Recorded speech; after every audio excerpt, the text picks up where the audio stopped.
नमस्ते, हमारे YouTube channel मंथन हिंदी में आपका स्वागत है। जैसा कि आप जानते हैं, हमारे चैनल के द्वारा HPTGT आर्ट्स कमीशन 2025 के लिए फ्री ऑनलाइन क्लासेस प्रोवाइड कराई जा रही हैं।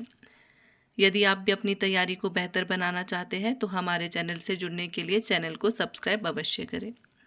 आज की क्लास में हम पढ़ेंगे मध्यकालीन भारत का इतिहास और आज का हमारा टॉपिक है दिल्ली सल्तनत, जिसके अंतर्गत आज हम गुलाम वंश के विषय में चर्चा करेंगे। वीडियो में अंत तक बने रहे क्योंकि आज की क्लास आपकी आने वाली परीक्षा के लिए महत्वपूर्ण है। दिल्ली सल्तनत, इसका समय है 1206 से 1526 ईस्वी। मामलुक सुल्तान 1206 से 1290 ईस्वी तक जो गुलाम वंश है उसे मामलुक सुल्तान भी कहते हैं। दिल्ली सल्तनत के अंतर्गत सबसे पहले गुलाम वंश की स्थापना हुई। गुलाम वंश मामलुक वंश की स्थापना किसने की है? कुतुबुद्दीन ऐबक ने। कौन है गुलाम वंश के संस्थापक? कुतुबुद्दीन ऐबक। कुतुबुद्दीन ऐबक 1206 से 1210 ईस्वी। कुतुबुद्दीन ऐबक का समय है 1206 से 1210 ईस्वी तक।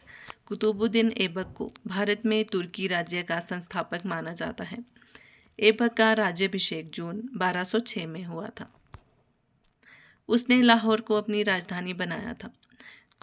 क्या बनाया था? ऐबक ने अपनी राजधानी लाहौर को बनाया था। 1208 ईस्वी में गौरी के भतीजे ने गयासुद्दीन महमूद ऐबक को दास मुक्ति पत्र देकर सुल्तान की उपाधि प्रदान की थी। जो ऐबक है ये किसका गुलाम था? गौरी का गुलाम था। ऐबक ने ना तो अपने नाम का खुतबा पढ़वाया और ना ही अपने नाम के सिक्के चलवाए। वह लाखों में दान दिया करते थे, इसलिए उसे लाख बख्श कहा जाता है। ठीक है, लाख बख्श किसे कहा जाता है? कुतुबुद्दीन ऐबक को। ऐबक के दरबार में हसन निजामी एवं फक्र ए मुदबिर रहते थे। ऐबक ने सूफी संत ख्वाजा कुतुबुद्दीन बख्तियार काकी के नाम पर दिल्ली में कुतुब मीनार बनवाया। ठीक है, जो दिल्ली में कुतुब मीनार है वो किसने बनाया है? ऐबक ने बनाया है। किसके नाम पर? ख्वाजा कुतुबुद्दीन बख्तियार काकी के नाम पर। कुतुब मीनार को इल्तुतमिश ने पूरा किया। ठीक है, जो बनवाया किसने था? ऐबक ने बनवाया था और उसको पूरा करने का जो कार्य है वो किसने किया था? इल्तुतमिश ने किया था। उसने दिल्ली में कुव्वात उल इस्लाम का निर्माण करवाया। अजमेर में 2.5 दिन का झोंपड़ा मस्जिद बनवाई। 1210 ईस्वी में लाहौर में चौगान पोलो खेलते हुए घोड़े से गिरकर ऐबक की मृत्यु हुई। कब हुई थी? 1210 ईस्वी में। किस तरह हुई थी? लाहौर में चौगान मतलब पोलो खेलते हुए घोड़े से गिरकर ऐबक की मृत्यु हो गई थी। कुतुबुद्दीन ऐबक की मृत्यु के बाद उसके सरदारों ने उसके पुत्र आराम शाह को लाहौर की गद्दी पर बैठा दिया। इल्तुतमिश ने उसे हराकर सिंहासन पर अधिकार कर लिया। ठीक है, जो आराम शाह है उसको हराकर इल्तुतमिश ने गद्दी पर अपना सिंहासन पर अधिकार कर लिया। इल्तुतमिश का समय है 1211 ईस्वी से 1236 ईस्वी। ऐबक ने इल्तुतमिश को अनहिलवाड़ युद्ध के दौरान खरीदा था। कब खरीदा था इल्तुतमिश को? अनहिलवाड़ युद्ध के दौरान। वह ऐबक का गुलाम एवं दामाद था। इल्तुतमिश शमशी वंश का था। कौन से वंश का था वो? शमशी वंश का एवं इलबारी तुर्क था। इल्तुतमिश दिल्ली का वैधानिक सुल्तान था। उसने सुल्तान के पद की स्वीकृति खलीफा से प्राप्त की। उसने दिल्ली की गद्दी के दावेदार ताजुद्दीन यलदौज एवं नासिरुद्दीन कुबाचा को समाप्त किया। उसने दिल्ली को अपनी राजधानी बनवाया। किसने बनवाया दिल्ली को अपनी राजधानी? इल्तुतमिश ने। अपने नाम के सिक्के चलाए। उसने 40 गुलाम सरदारों के गुट अर्थात तुर्कान ए जिहालगानी के संगठन की स्थापना की। इल्तुतमिश की दूरदर्शिता के कारण तुर्क राज्य मंगोल आक्रमण से बचा रहा। उसने इक्ता व्यवस्था लागू की। इक्ता व्यवस्था किसने लागू की है सबसे पहले?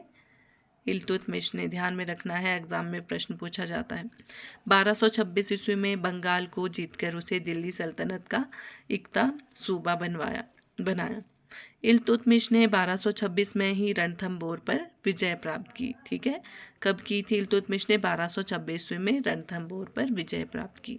परमारों की राजधानी मंदसौर पर भी अधिकार किया। उसने शुद्ध अरबी सिक्के चलाए। चांदी का सिक्का टंका तथा तांबे का सिक्का जीतल इल्तुतमिश ने ही प्रारंभ किए थे, टंका और जीतल। ठीक है, इल्तुतमिश की सेना हश्म ए कल्ब या कल्ब ए सुल्तानी कहलाती है। इल्तुतमिश ने कुतुब मीनार के निर्माण कार्य को पूरा कराया। इसे मकबरा निर्माण शैली का जन्मदाता माना जाता है। ठीक है, कुतुब मीनार का निर्माण पूरा किसने कराया? इल्तुतमिश ने। और इसके निर्माण का कार्य जो आरंभ किया था किसने? ऐबक ने किया था। और जो इल्तुतमिश है उसे मकबरा निर्माण शैली का जन्मदाता माना जाता है। इसने दिल्ली में स्वयं का मकबरा भी बनवाया। उसने बदायूं में हौज ए खास शमशी ईदगाह का भी निर्माण करवाया। मिन्हाज उस सिराज इल्तुतमिश का दरबारी लेखक था। कौन था इल्तुतमिश का दरबारी लेखक? मिन्हाज उस सिराज। 1236 ईस्वी बामियान के विरुद्ध अभियान पर इल्तुतमिश बीमार हो गया, जिसके कारण उसे दिल्ली आना पड़ा, जहां अप्रैल 1236 में उसकी मृत्यु हो गई। ठीक है, कब हुई? 1236 में। कहाँ पर? दिल्ली में। दिल्ली में उसे स्वयं के द्वारा निर्मित मकबरे में उसे दफनाया गया। तुर्क सरदारों ने सुल्तान से शासन के अधिकार छीनकर नायब ए मामलिकात को सौंप लिया। यह पद एकतगीन को दिया गया। 1241 ईस्वी में जब मंगोलों ने पंजाब पर आक्रमण किया तब तुर्की सरदारों में बगावत कर बहराम शाह को बंदी बना लिया एवं 1242 ईस्वी में उसकी हत्या कर दी। अब है रजिया सुल्तान 1236 से 1240 ईस्वी।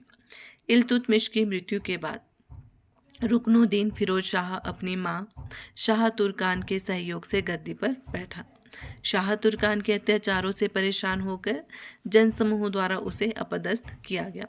रजिया एकमात्र महिला शासिका बनी। यह पहली महिला शासिका थी। ठीक है, जो गद्दी पर बैठी थी रजिया सुल्तान पहली महिला शासिका थी। रजिया ने पर्दा त्याग कर पुरुषों की भांति कोट व कुलाहा मतलब टोपी पहनना शुरू कर दिया। रजिया ने एकतगीन को बदायूं का इक्तादार एवं अंतुनिया को तबरहिंद भरिंडा का इक्तादार नियुक्त किया। अल्तुनिया ने 1240 ईस्वी में सरहिंद में विद्रोह कर दिया। रजिया ने अल्तुनिया ने शादी कर ली। ठीक है, जो रजिया ने किससे? अल्तुनिया से शादी कर ली। 13 अक्टूबर 1240 ईस्वी में रास्ते में कैथल के निकट कुछ डाकुओं ने रजिया एवं अल्तुनिया की हत्या कर दी। कब की? 13 अक्टूबर 1240 ईस्वी में। रजिया की असफलता का मुख्य कारण तुर्की गुलामों की महत्वाकांक्षाएं थी।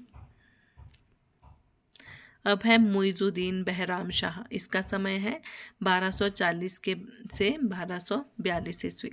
रजिया के तबर हिंद प्रस्थान करने के बाद तुर्क सरदारों ने इल्तुतमिश के तीसरे पुत्र बहराम शाह को सिंहासन पर बैठा दिया। अलाउद्दीन मसूद शाह। इसका समय 1242 से 1246 ईस्वी। मसूद शाह इल्तुतमिश के पुत्र सुल्तान फिरोज शाह का पुत्र था। इसके शासन में समस्त शक्तियां नायब के पास थी। बलबन ने अमीर हाबिस का पद प्राप्त करके अपनी शक्ति बढ़ानी शुरू कर दी। जून 1246 ईस्वी में बलबन ने मसूद शाह को सिंहासन से हटा दिया। मसूद शाह की मृत्यु कारागार में हुई। नासिरुद्दीन महमूद 1240 से 1265 ईस्वी। नासिरुद्दीन महमूद 10 जून 1240 ईस्वी को 16 वर्ष की अवस्था में सिंहासन पर बैठा। उसके सुल्तान बनने के समय राज्य शक्ति के लिए जो संघर्ष सुल्तान एवं उसके तुर्की सरदारों के महम चल रहा था वह समाप्त हो गया। नासिरुद्दीन के शासनकाल में समस्त शक्ति बलबन के हाथों में थी। ठीक है। 1249 में उसने बलबन को उलूग खां की उपाधि प्रदान की। नायब ए मामलिकात का पद देकर कानूनी रूप से शासन के संपूर्ण अधिकार बलबन को सौंप दिए। 1265 ईस्वी में नासिरुद्दीन की मृत्यु होने पर बलबन ने स्वयं को सुल्तान घोषित किया तथा उसका उत्तराधिकारी बन गया। गियासुद्दीन बलबन। बलबन इल्तुतमिश की भांति इलबरी तुर्क था। उसने 20 वर्ष तक वजीर की हैसियत से शासक बना रहा। 22 वर्ष तक सुल्तान के रूप में शासन किया। रजिया के समय बलबन अमीर ए शिकार के पद पर था। बहराम शाह के समय बलबन अमीर ए आखुर अश्वशाला का प्रधान बना। बलबन ने राजत्व सिद्धांत और सुल्तान की प्रतिष्ठा की स्थापना की। बलबन के राजत्व सिद्धांत के दो प्रमुख विशेषताएं थीं। सुल्तान का पद ईश्वर के द्वारा प्रदान किया हुआ होता है।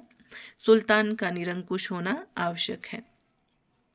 बलबन ने 40 सरदारों के गुट की समाप्ति की। बलबन ने कई ईरानी परंपराएं जैसे सिजदा एवं पैबोस शुरू किया।